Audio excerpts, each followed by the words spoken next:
un arqueólogo, José Antonio Espada, que seguramente casi todos conocerán, que permanentemente lleva el control de lo que se está haciendo. A principios de 2014 se contrató también una coordinadora externa de la intervención arqueológica. Esta técnica redactó un proyecto arqueológico que fue presentado a la Dirección General de Patrimonio Cultural y fue aprobado el día 13 de mayo del 2014, el proyecto arqueológico. Se inicia el desarrollo del proyecto con las catas arqueológicas previstas que contemplaba ese proyecto en julio de 2014. Se hicieron más de 30 catas, que fue, digamos, la primera actuación. Se comunica a la Dirección General de Patrimonio Cultural la finalización de dicho trabajo previo y se entrega la memoria técnica correspondiente. El seguimiento arqueológico de cada paso futuro está definido en el proyecto arqueológico y va a ser un seguimiento arqueológico absolutamente exhaustivo, hasta el punto que la contratación de la obra de cimentación la separaremos del resto de obra de urbanización para que haya un seguimiento arqueológico exhaustivo y para que si algo apareciera, y hubiera que paralizar la obra, se paralizara únicamente la obra de cimentación y no tuviera incidencia sobre la urbanización, etcétera. De manera que la excavación, digamos, el vaciado de tierra que haya que hacer ahí, será objeto de seguimiento exhaustivo arqueológico a expensas de lo que pueda o no pueda aparecer. Es decir, que el trabajo arqueológico no se ha ceñido única y exclusivamente en las catas que en su día se hicieron, sino que va a haber un seguimiento arqueológico por este equipo externo y siguiendo el proyecto arqueológico aprobado en mayo de 2014, que será permanente, repito, el seguimiento arqueológico. Y bueno, aquí ya acaba mi intervención, digamos. Quizás me he extendido más de la cuenta, discúlpenme, pero muchas gracias.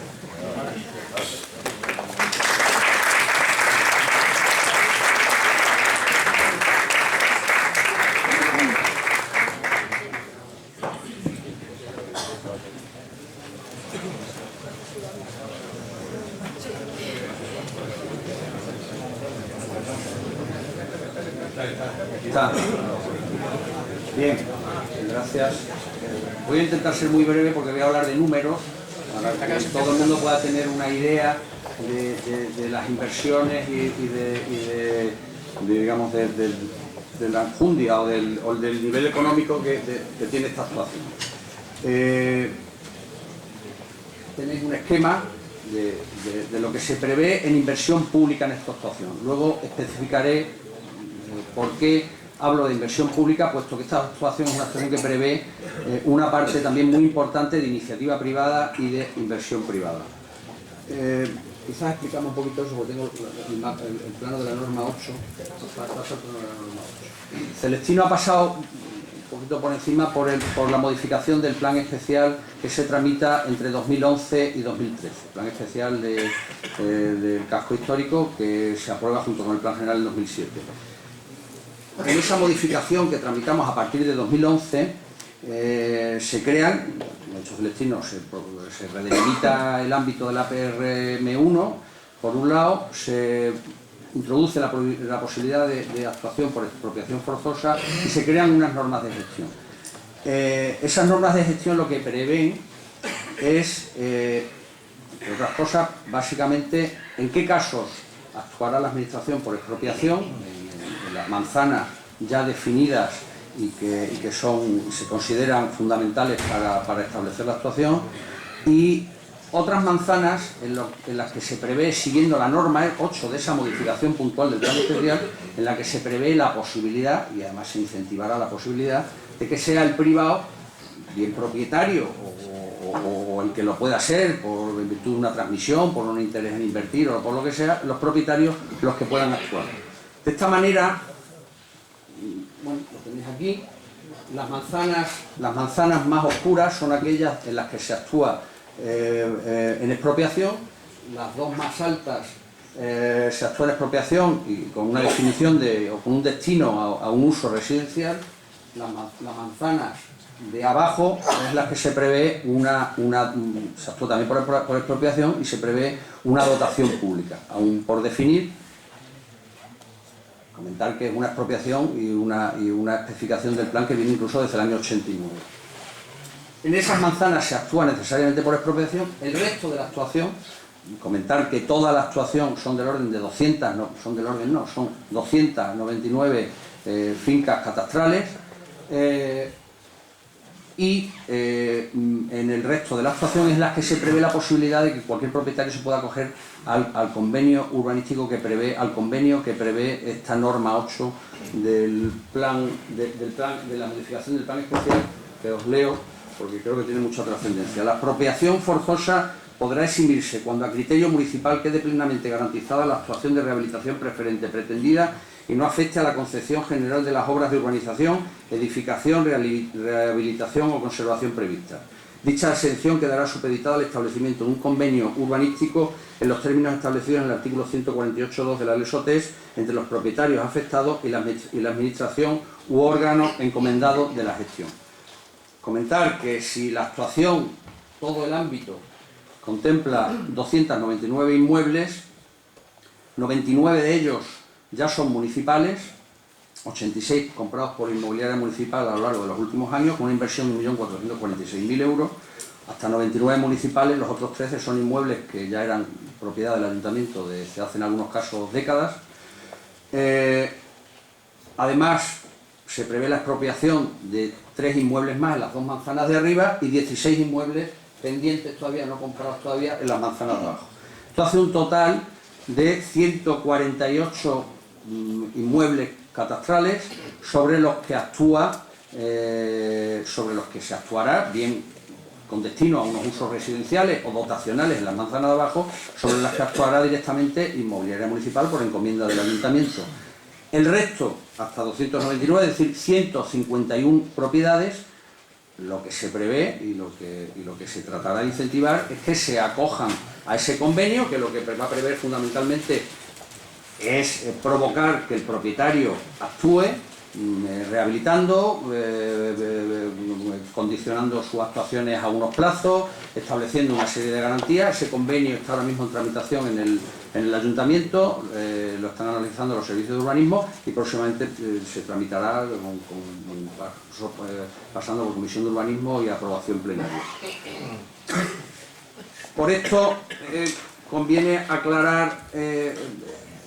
cuando hablemos de números y pasamos a la inversión, porque queremos especificar que lo que aquí reflejamos es lo que es inversión pública, es decir, la inversión que se prevé sobre esos 148 inmuebles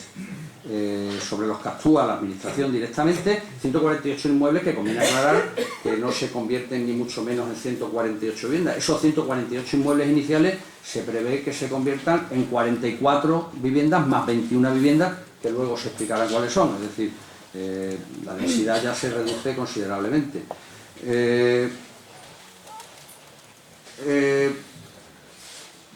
Cuando hablamos de inversión pública, por tanto, hablamos de toda la inversión general en la zona y las actuaciones que va a llevar a cabo directamente de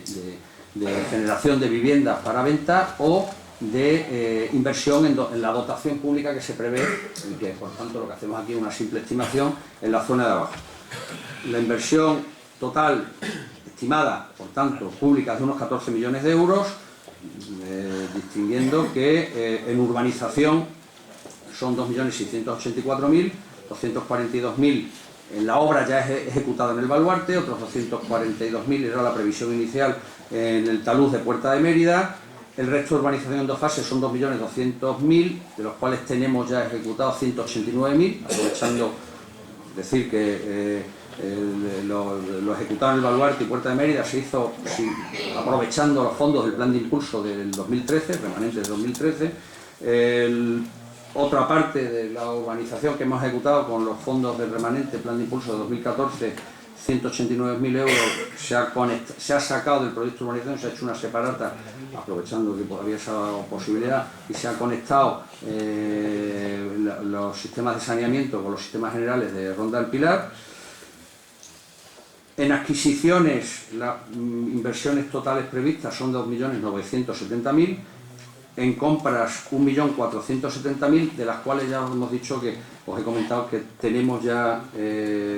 compradas por importe de 1.446.000. Estamos hablando de 86 propiedades que hemos comprado a lo largo de los últimos años por ese importe. Hasta 1.470.000 nos queda una propiedad por escritura. 1.500.000 euros son las expropiaciones de las 33 inmuebles de las manzanas de arriba, más los 16 que hemos quedado de las manzanas de abajo. será en torno a 1.500.000 euros. La inversión en edificación residencial, os comentarán luego a qué nos referimos con estos proyectos. Un edificio comprado en Concepción Arenal y luego rehabilitado para destino a realojo de habitantes de la zona, también se ejecutó con remanentes del año 2013, con una inversión aproximada de 200.000 euros, compra 50.000, 60.000 y la rehabilitación en torno a 150.000. En Afligidos se ha concluido con fondos de 2014, fondos de remanente de 2014, otra vivienda con una inversión de 70.000 euros. Y hacemos una estimación de la inversión en la primera fase de 44 viviendas que el proyecto ahora desarrollaremos, donde se prevé una inversión de en torno a 4 millones de euros, y la segunda fase de 21 viviendas, también explicaremos cuáles son esas 21 viviendas, con una inversión aproximada de 2 millones de euros. El edificio dotacional, por hacer una estimación, he considerado una inversión aproximada, teniendo en cuenta que puede ser un edificio de unos 3.000 metros cuadrados, con una inversión de 700 a 800 euros metro cuadrado, 2.800.000 euros. Es por hacer una estimación, con lo cual inversión pública puede rondar en torno a los 14,5 millones de euros. La inversión privada, es decir, la que se pueda llevar a cabo en esas 151 viviendas, que nuestro objetivo es que no tengamos que actuar subsidiariamente con expropiación, porque los propietarios actuales, o bien después de venderlas, otros que las adquieran, inviertan, se sientan atraídos por la actuación, inviertan, pues haciendo una estimación de alrededor de 30.000 euros por inmueble, podríamos considerar otros 4,5 millones de inversión. Por lo cual podríamos considerar que esto puede ser una actuación de en torno a 19-20 millones de euros de inversión pública privada. Comentar que del total de los 14 millones de inversión pública ya se han ejecutado con las obras que he comentado, que suman los baluartes, las obras de edificación que ya se han concluido, y sin entrar en partidas pequeñas, en torno a 2.359.000 euros que ya están invertidos.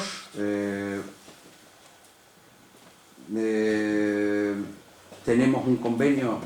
firmado con el Ministerio y la Junta de Extremadura en el que aportan hasta 2.500.000 euros. De la venta de viviendas prevemos unos 6 millones de euros con precios de VPO régimen general, y en el edificio dotacional unos 2.800.000 euros, por lo cual la inversión llegaríamos a los 13.689.000 euros hasta los 14.044.000 euros. Son partidas que se irán incorporando de futuros presupuestos municipales o de otras partidas. Esto es todo, y en cuanto al tema económico y...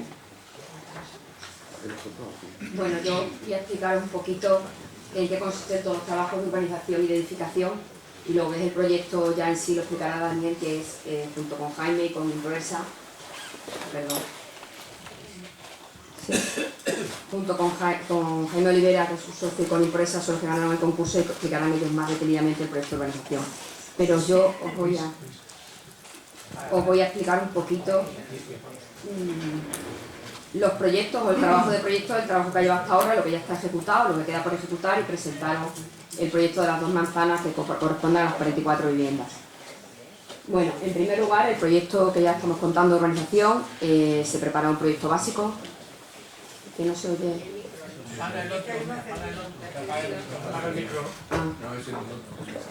Perdón, ya. Bueno, en primer lugar, ese proyecto de concurso, que luego explicarán ellos, se preparó ya un básico, pasó por la Dirección General de Patrimonio y fue aprobado en marzo del 2014. Posteriormente se finalizó el proyecto de ejecución, se presenta actualmente y está pendiente de la aprobación de la Comisión de Patrimonio, que irá mañana o pasado. Además de esos trabajos de urbanización, lo que hemos hecho ha sido, como ha dicho Luis antes, adelantar todos los trabajos que hemos podido ir ejecutando ya, porque nos ha sido posible, porque el resto de la actuación no lo permitía, tanto jurídicamente, socialmente o de otro tipo de trabajo. Y os voy a ir enseñando a continuación lo que ya está concluido, que yo creo que lo conocéis todos, pero que no que podéis ver. Es sobre todo la obra de rehabilitación del baluarte de San Pedro y también de la cortina de la muralla hasta la puerta de Mérida. Tenéis ahí fotografías pues, durante las obras, que como todos conocéis, yo creo ya, se encontró en la Galería de Fusileros, que se rehabilitó. Y bueno, pues el baluarte de San Pedro se convirtió en una zona de estacionamiento, de aparcamiento ajardinado, bueno, recuperando todo lo que era la cota que tenía inicialmente y poniéndolo en valor.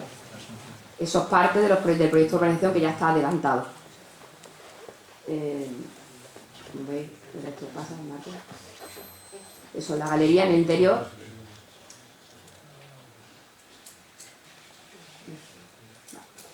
Y ahora Jaime os va a contar un poquito, o sea, Daniel os va a contar un poquito lo que es el proyecto de urbanización. El resto del proyecto de urbanización, porque es lo que corresponde a la fase primera, que ya lo explicará él, porque luego hay una fase segunda también.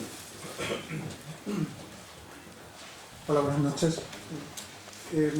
Bueno, como estamos ya un poco avanzados, voy a intentar ser lo más claro posible y lanzaros apenas 3 ideas muy básicas, muy concretas, casi titulares, para que se entienda este proyecto que estamos, tan ilusionante que estamos haciendo la empresa Improesa y el estudio de Daniel Pinón y Jaime Olivera como asistencia de arquitectura. Me gusta comenzar muchas veces estas pequeñas charlas con esta fotografía de Ramón Massats de 1960 en la ciudad de Tomelloso, una ciudad que podría ser en ese momento muy parecido a los entornos que hemos estado viendo de la evolución histórica de nuestro barrio del Campillo. Y me gusta porque de alguna forma es una manera de hablar de algo que en sí mismo está en el barrio del Campillo, y es la idea de límite, de borde. Pero no de límite y de borde como fondo de saco, como hemos comentado antes, que nuestra posición geográfica en el casco antiguo, sino límite o borde como la juntura entre piezas, la unión entre esas piezas, en un puzzle, por ejemplo, que nos permite que encajen plenamente y que por tanto las lecturas, en el caso de un puzzle, la imagen que desvela, o en el caso de la señora que afanosamente pinta la línea que separa, después de haber bien encalado la fachada, que separa su casa de la calle, la línea digo, que separa, que divide, que junta también la casa y la ciudad. En esta idea de límite, que vamos a guardar en un momento en la cabeza, se va a asociar también con el barrio del Campillo otra idea, que es precisamente esa, la de barrio. Ahora mismo tenemos una imagen, y después de las fotografías un poco dramáticas que hemos estado viendo hasta ahora, yo creo que se refuerza esta imagen o este concepto o preconcepto de que el barrio del Campillo ha perdido su condición de barrio, o que incluso podríamos caer en la tentación de pensar que nunca la tuvo. Hemos oído hablar continuamente, o hemos leído de su condición de arrabal y semejantes palabras que de alguna forma tienen siempre un carácter peyorativo. En estas superposiciones de planos históricos, en este caso el de 1645, que todos conocemos, con la trama urbana actual, descubrimos que el barrio del Campillo pues siempre fue un barrio de la ciudad, fue el primer arrabal de la ciudad, es decir, el primer asentamiento extramuros de la Alcazaba, y siempre esa condición de barrio, de callejero, de habitación, de residencia, estuvo presente en su configuración. Esta imagen unido de manera incuestionable el barrio de San Salvador, que desaparecerá a partir de 1680, pero después, y con estos otros planos, desde el plano de José de Gabriel o este plano de 1811, unido también a la ciudad con esa conexión de calles, ¿no? Desde el ámbito de la calle Concepción Arenal actual, ¿no? La calle Lurocense, y los límites que establecen las propias murallas, ¿no? Incluso en 1956, en este fotomapa, ¿no? Conocido como el vuelo de los americanos, también observamos que el barrio es un barrio consolidado y por lo tanto habitado. Esta sería la situación del barrio en 1914. Voy a pasar esto rápido porque ya de alguna forma todos tenemos estas imágenes en la cabeza. Pero me interesa esencialmente que veamos cómo el barrio ha ido cambiando su configuración. Muchas veces las calles han cambiado de lugar, algunas se han cerrado, como por ejemplo la calle El Toril, o incluso las alineaciones, sobre todo las que se vinculan a la muralla y a sus taludes, pues también han ido alterándose, pero al fin y al cabo la idea de barrio como espacio habitado me interesa que se sepa, que se tenga en cuenta. Incluso fijaos en estas fotos que ya ha aparecido antes, las propias casas construyen la tectónica de la propia muralla, y esta es la zona que actualmente está en los jardines de la Galera, esa recuperación de esa área jardinada, y actúan como muro de contención de esos taludes. Esta sería la situación ya en la que empieza a degradarse de manera más ostensible el barrio, en esto es 2003, en la que ya empieza a haber grandes vacíos. La situación más cercana antes de las intervenciones que ha comentado Elena en el baluarte y en la cortina, con situación, con realmente unas mellas, ¿no?, en la trama urbana considerables, y el momento actual. El área de actuación de este proyecto de urbanización, que no es más que el soporte precisamente de ese barrio y que atiende a esa condición de límite, pero de nuevo repito, de límite como juntura entre piezas, es en una primera fase esta que se marca aquí sobre la fotografía, ¿no? Esta es la calle San Lorenzo, por situarnos, la calle El Brocense, la calle Concepción, Arenal, la calle Campillo Castillo y la muralla, en este caso el baluarte de San Pedro y la puerta de Mérida. En los planos de la modificación puntual a la que antes se ha referido Celestino, en la delimitación en rojo es la actuación completa, en las que hay algunas actuaciones concretas, como es la recuperación del baluarte y, a nivel de infraestructura, la conexión del saneamiento, que es uno de los grandes problemas de este barrio, muy alto y que desagua hacia San Andrés y provoca bastantes problemas en un saneamiento muy mal dimensionado, muy poco dimensionado en toda la zona comprendida entre la cortina de San Pedro y la calle Arcoagüero. La conexión, digo, del emisario que ya se ha ejecutado por la calle Eugenio Hermoso es una de estas primeras fases, ¿no? La primera fase, por tanto, sería la que está aquí coloreada en rosa, frente a fases posteriores que son las verdes y las amarillas, a pesar de que la conexión, digo, del emisario de saneamiento ya se ha ejecutado. Esta es la intervención o el proyecto que además se recoge en el Plan Especial de las Fortificaciones de Badajoz y sus entornos, que aún no está aprobado, pero bueno, está en fase de aprobación, en la que veis que realmente la intención fundamental del proyecto de urbanización es consolidar el barrio y soportar a nivel infraestructural este barrio, es decir, permitir que el barrio vuelva a serlo. Aldo Rossi comentaba que escribía que la mejor manera de recuperar una ciudad era haciendo una ciudad, ¿no? Efectivamente, la mejor manera de recuperar el Campillo es intentando o dando las pautas o permitiendo, dando la infraestructura, el soporte para que se pueda volver a vivir allí.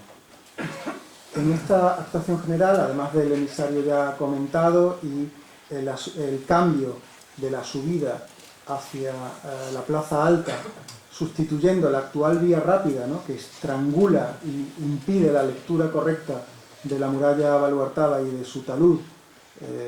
y que en este caso se cambia por la calle Eugenio Hermoso, alterando su sección para permitir que esa sección admita el tráfico de subida hasta el aparcamiento disuasorio de San Pedro.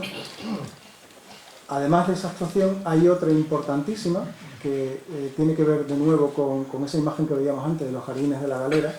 en la que, si os acordáis, la puerta de Mérida queda a una cota inferior a la cota original, y el cambio en la alineación de estas manzanas, que son primera fase, va a permitir sacar a la cota original la puerta de Mérida, alterando ligeramente ese nuevo borde, ese nuevo límite entre el barrio El Campillo y los jardines de la Galera, con un gran espacio público que va a servir de soporte, de plataforma, de peana, si queréis, de podio a la visión de la Alcazaba y especialmente de la Torre de Espantaperros desde esta zona de la ciudad, ¿no? Nosotros, en nuestra imagen casi evocadora del asunto, pretendíamos, nosotros, me refiero al equipo de arquitectos que trabaja en este proceso de urbanización, pretendíamos incluso favorecer la entrada al casco histórico de la ciudad desde la Puerta de Mérida, haciendo cualquier tipo de actuación en las canteras que han dejado la muralla colgada de la roca madre. Por tanto, las actuaciones principales de urbanización a nivel general, la conexión del emisario de saneamiento hacia la Ronda del Pilar y después su salida correcta a través del Rivillas y del río Guadiana por sus cauces normales hasta la depuradora, el rebaje de la cota en el entorno de la Puerta de Mérida para conseguir recuperar el pie de talud de la cortina entre el semibaluarte de San Antonio y el baluarte de San Pedro, y además favorecer la posibilidad de recuperar ese acceso desde la ciudad, y la realineación de estas manzanas permitiendo abrir los campos o las visuales sobre la Torre de Santa Perro y sobre la Alcazaba desde este punto estratégico de la ciudad. Esta sería la situación actual en esta imagen que quizás hemos visto ya antes. Como veis, la vía rápida, o la llamada vía rápida, constriñe absolutamente bueno, tenía otros conceptos cuando fue construida, ¿no? Otras ideas. La muralla impide la lectura correcta del peso del talud de la cortina y subsume la Puerta de Mérida en una puerta inferior, ¿no? La actuación del proyecto de urbanización permite, mediante el alejamiento de ese acceso eventual a la plaza alta, liberar la cota suficiente y mediante este sistema de plataformas accesibles conseguir que la Puerta de Mérida esté a la cota original. Además de recuperar, por supuesto, el pie de talud y alterar, como hemos dicho, en la subida por una calle tradicional existente como era la calle Eugenio Hermoso, existente en el parcelario y en la planimetría histórica de la ciudad. En cuanto a los materiales, no se ve muy bien, pero en cuanto a los materiales utilizados para esta urbanización general, son los ya asumidos por todos en la rehabilitación de nuestro casco. Esencialmente, el adoquín o la pieza menuda de granito gris Quintana, local, pacense, ¿no? Para las zonas de tráfico rodado, con encintados de losa de granito de mayor dimensión que permiten encontrar ese despiece menudo con las viviendas de una manera adecuada y darle más incluso recuperar líneas de agua para permitir el saneamiento, etc., ¿no? Este adoquín de granito se colocará con una inclinación de 45 grados, alternando su colocación por paños, de forma que la idea de pavimento se parezca o se asemeje más a un tapiz, casi a una alfombra, que a un embaldosado convencional de otro trozo de ciudad que no tenga las características que tiene este de historia. Si nos acercamos algo más a la primera fase, en este caso la comprendida entre la calle San Lorenzo, el Brocense, la calle Campillo y la muralla, vemos que hay una de las cosas esenciales, uno de los elementos esenciales que aparecen en el plan especial de nuestra ciudad y también en la modificación puntual del mismo, es la apertura de una plaza, de un espacio público, con unas dimensiones que, si pueden observar en el panel que tenemos aquí, se asemejan bastante a las de la Plaza de San Andrés, por ejemplo, por tener una escala y no hablar de metros cuadrados ni de dimensiones que no tengamos controladas. Y esa plaza, en el corazón de ese grupo de manzanas, en el estómago de ese espacio, permitirá dos cuestiones. En primer lugar, abrir ese espacio que, como hemos visto en los planos anteriores de nuestra ciudad, desde 1600, los de 1800, existían esos espacios vacíos en el entorno de las puertas o en el entorno de los accesos o de los portillos, ya existían en el callejero y que se han ido perdiendo, como es la cuestión de la calle, de la recuperada antigua calle del Toril, que aparece en el plano de Gabriel como antigua calle actualmente cerrada, ¿no? En el plano de 1803. Aparece esta plaza para oxigenar un poco la densidad de este espacio, que pensamos que tiene que tener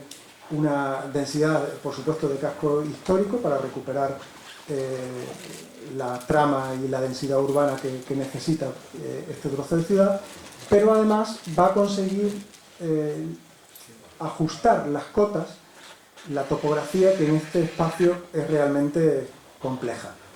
Decíos que entre este punto cercano en la coyuntura, ¿no?, entre la calle del Brocense y la Torre de Espantaperros, hasta este otro punto de aquí, en la calle San Lorenzo, pues hay 6 metros, 7 metros de desnivel, en ocasiones por la calle Costanilla hasta 9 metros. Entre la calle Peralillo, que es esta de aquí, pequeñita, y la calle Jarilla, que es esta otra de aquí, hay un desnivel de más de 3 metros. Es decir, este espacio vacío tiene la intensidad de tener que resolver y de lidiar estas cotas para permitir una adecuada accesibilidad o la mejor posible, ¿no? Hemos de decir que nuestro trabajo en el proyecto de urbanización ha contado con la ayuda inestimable de Cocenfe, que nos han dado un informe fantástico sobre las ciudades, sobre la accesibilidad de la ciudad,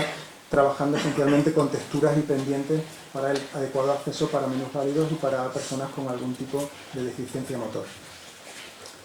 Ya hemos explicado, siquiera someramente, pero creo que suficientemente, si no luego se abriría un turno de debate para aclarar alguna pregunta más concreta. Hemos explicado un poco la imagen o la idea de la urbanización, en la que, como veis, también se incluyen el arbolado que pensamos que necesita también la ciudad y que de alguna forma higieniza el espacio urbano. Voy a explicaros también rápidamente el concepto y la idea de la plaza, porque realmente es un espacio público nuevo en esa zona de la ciudad, pero que de alguna forma tiene que participar de ese genius loci del espacio. Y me gustaría recuperar otro de esas ideas fuerza que al principio de la exposición comentaba. Hemos hablado del límite o borde como juntura entre piezas, de la idea de barrio como permanencia de un espacio habitado dentro de una ciudad, y ahora me gustaría hablaros de apenas 3 conceptos muy básicos que tienen que ver con, desde nuestro punto de vista, lo que es la arquitectura y nada más, ¿no? que es sencillamente una tríada de acciones. La arquitectura son verbos que son llegar, entrar y estar. Estos son un pequeño dibujo, y para esto voy a empezar con un pequeño ejemplo muy rápido. Estos son unos dibujos que el arquitecto franco-suizo Le Corbusier hace en 1923, entre 1922 y 23, para hacerle una pequeña casa, apenas 65 metros cuadrados, a su madre. Está en el borde del lago Léman y por tanto le llama la Ville Lac, la villa del lago. Como suele ser habitual en el arquitecto, lo importante no es solo le terrain,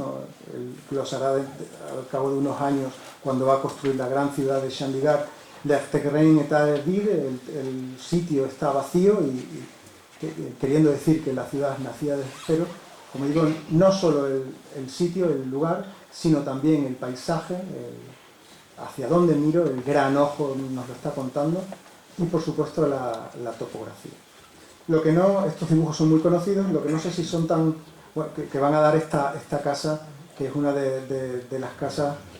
más conocidas, a pesar de su pequeña dimensión, y seminales en la arquitectura contemporánea. Lo que no sé si es tan conocido es que el primer dibujo de Le Corbusier para este proyecto no tenía lugar, fue este.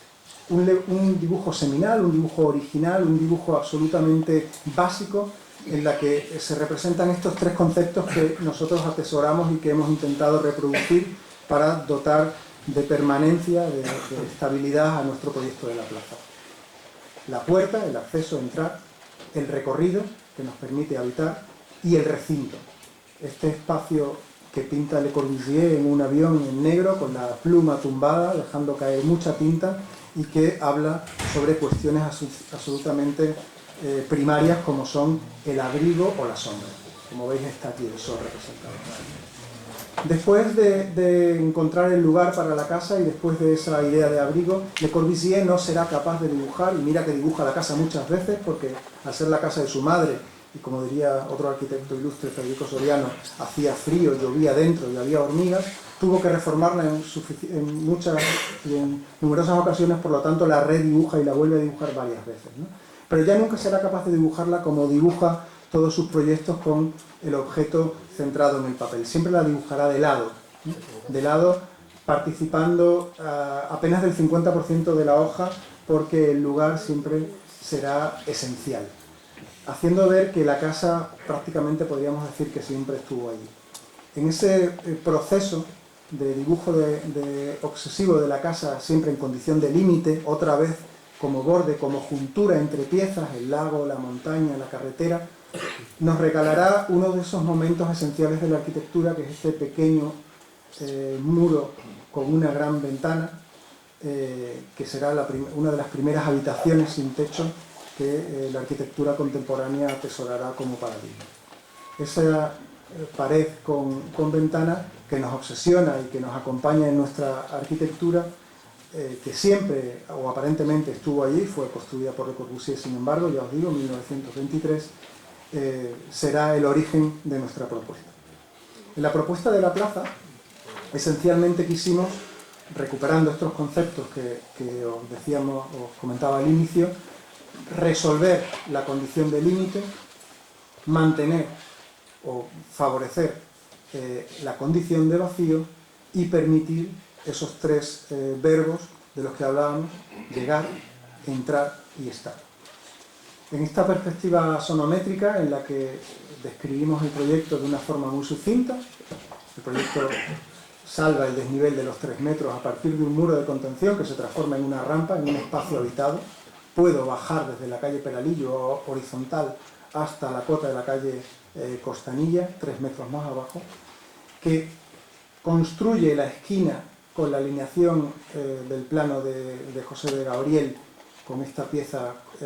que nos resuelve la gran diferencia de cota y el acuerdo entre la calle El Toril recuperada, la calle San Lorenzo existente y las Costanillas y Peralillo, como un muro de contención que permite esos flujos apoyados en él y libera un espacio acotado de menor dimensión que nos va a permitir unos ciertos usos que ahora vamos a comentar, y por tanto abre el máximo posible de espacio vacío, en este caso con un pavimento ligero, terrizo, donde incluso en la propuesta de proyecto se incorporaban las posibles, si existieran,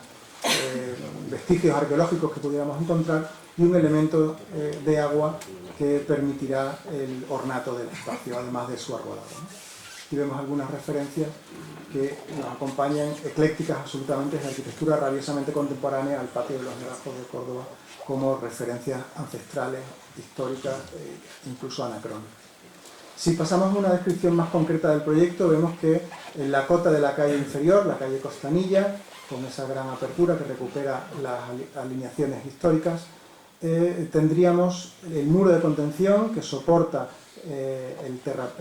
la diferencia de cota entre las dos calles, donde se albergarán los centros de transformación que asistirán a todo el barrio, también deficitario a nivel de infraestructura eléctrica, y por tanto no estarán a la vista ni en cota de local comercial, ni molestando a ninguna vivienda, quedarán escondidos bajo la calle Peralillo, cosa que costó bastante esfuerzo también con la compañía suministradora.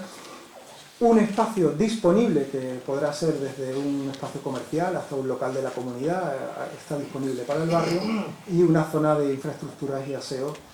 vinculado a ese espacio, pero accesible desde el exterior, intentando, por qué no, recuperar la tradición del aseo público que hemos perdido en esta ciudad, ¿no? El resto del espacio, la mayoría, el 80%, es espacio vacío, espacio ajardinado, espacio libre, por tanto, una plaza pública, ¿no? De alguna forma defendida de las calles en este lado por la lámina de agua, una fuente casi acota como una alberca, y el recorrido que decíamos, ¿no? Desde la calle Costanilla recorriendo por el interior de este semiclaustro, o la subida hasta la calle Peralillo por el muro rampa que contiene las tierras. En la cota superior vemos el arbolado profuso de esta zona, con diferentes especies de árboles que ya han sido testadas por la oficina de jardinería del ayuntamiento,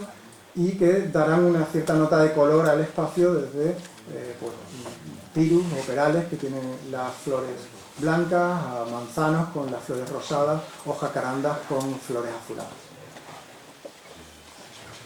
Como en las secciones, que no sé si se ve muy bien, pero en las secciones vemos cómo la diferencia de cota es brutal y cómo la plaza parece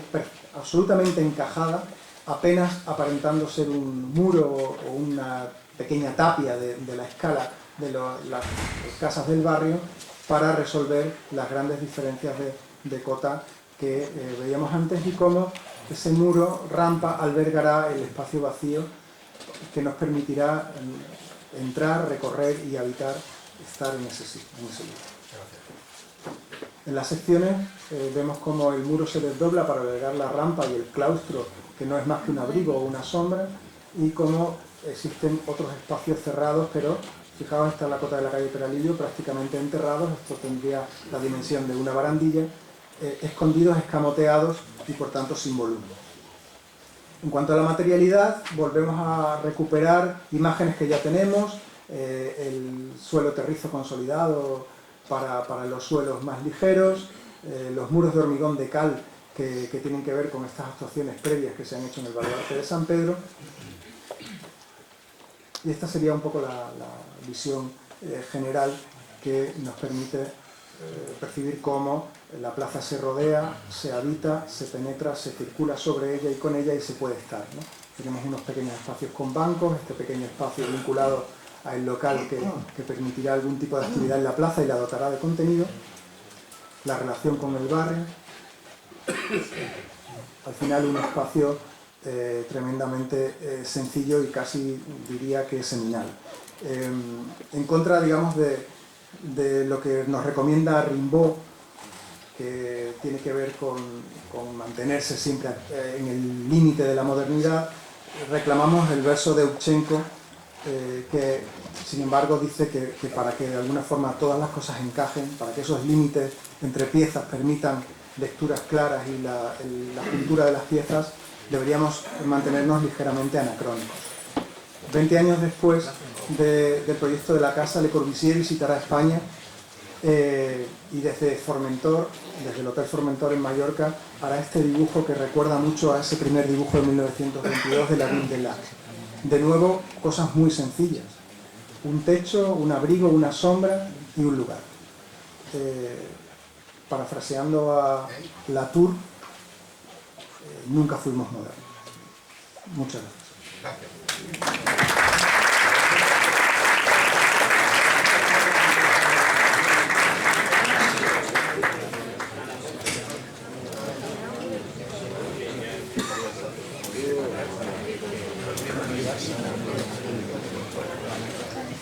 Bueno, a continuación vamos a pasar con lo que son los trabajos de edificación.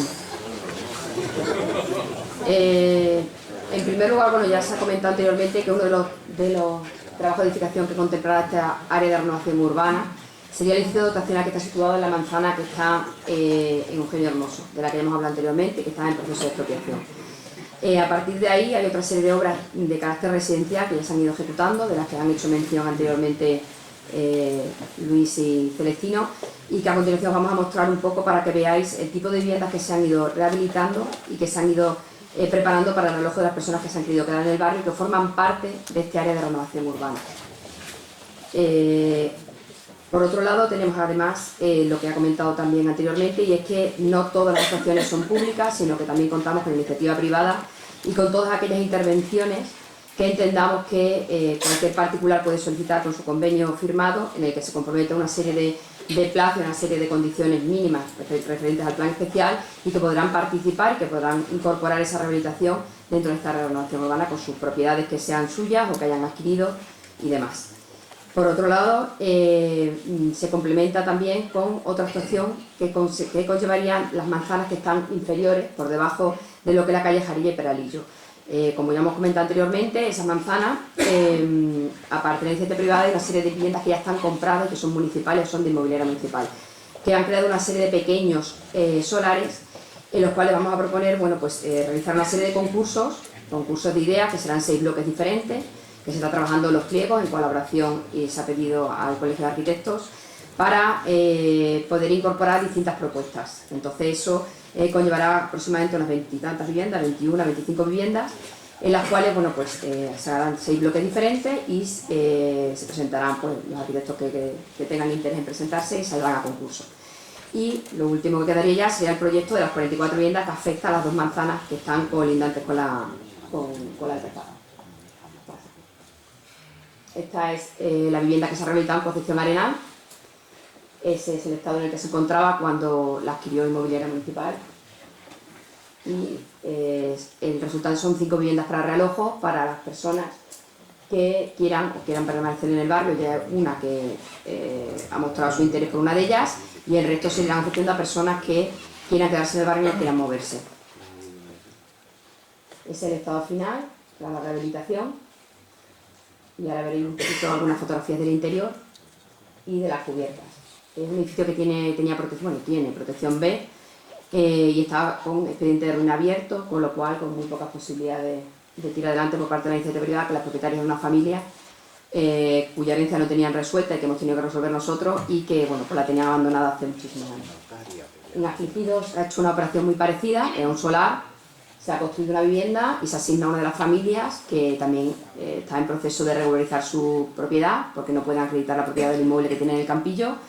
pero provisionalmente, hasta que se resuelva judicialmente si realmente son los propietarios, porque tienen una documentación incompleta, pues se les ha ofrecido esta vivienda, que van a utilizar ya próximamente, y bueno, pues estarán en el tiempo en que consigan regularizar su documentación y la vivienda que poseen en el campillo. Eso, como veis, la planimetría que ya hemos enseñado antes, donde marcamos que la zona azul realmente es la zona que está con inversión pública, y el resto serán, pues, lo que está más rojo será la iniciativa privada o estos solares de los que hemos hablado anteriormente.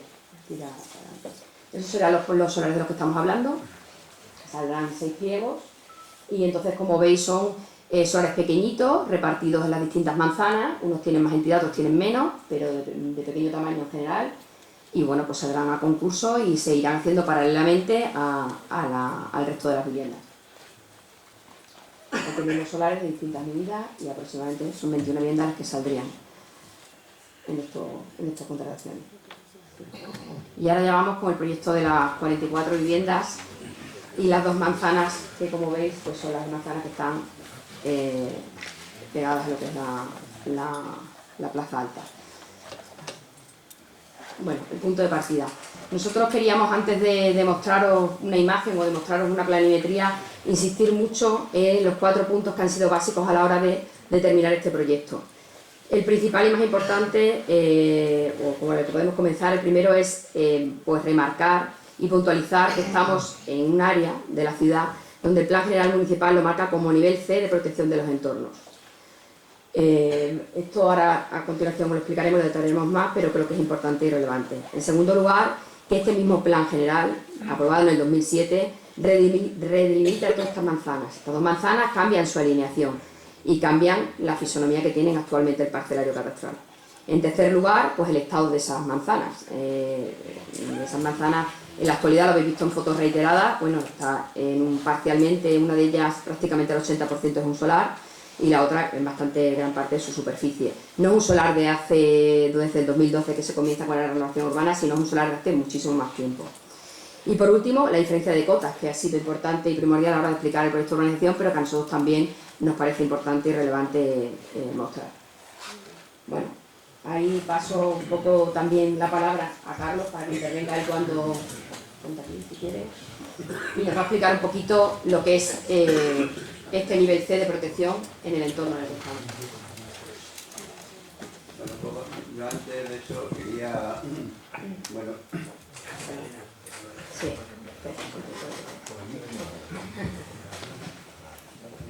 Tengo que decir que, bueno, que lo que estamos realmente es ejecutando el Plan Especial de Ordenación, Protección y Actuación del Centro Histórico. Por tanto, no es una... nos estamos ajustando, digamos, a ese planeamiento que nos está diciendo qué es lo que tenemos que hacer en ese área histórica, que, como ya ha explicado antes Daniel, es un área arrabal de la ciudad, pero un área eminentemente residencial y es un barrio de la ciudad. Hay que decir que parte del arrabal, que toda esta zona de por aquí, prácticamente fue amortizado con la muralla moderna y desapareció todo el caserío. Incluso muchas de estas manzanas pues, fueron partidas en su estructura inicial y fue alterándose a lo largo de la historia. Concretamente, las 2 manzanas sobre las que actuamos en el proyecto es esta manzana de aquí y esta manzana de aquí. La primera manzana esta de aquí, si vemos un poco el plano anterior, el histórico de superposición,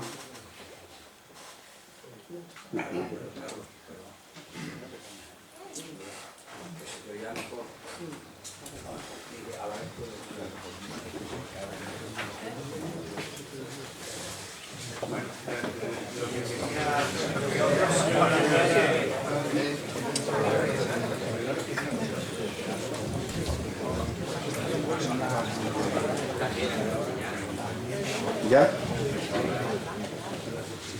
Lo que quería decir es que la manzana sobre la que estamos trabajando, esta manzana de aquí y esta gran manzana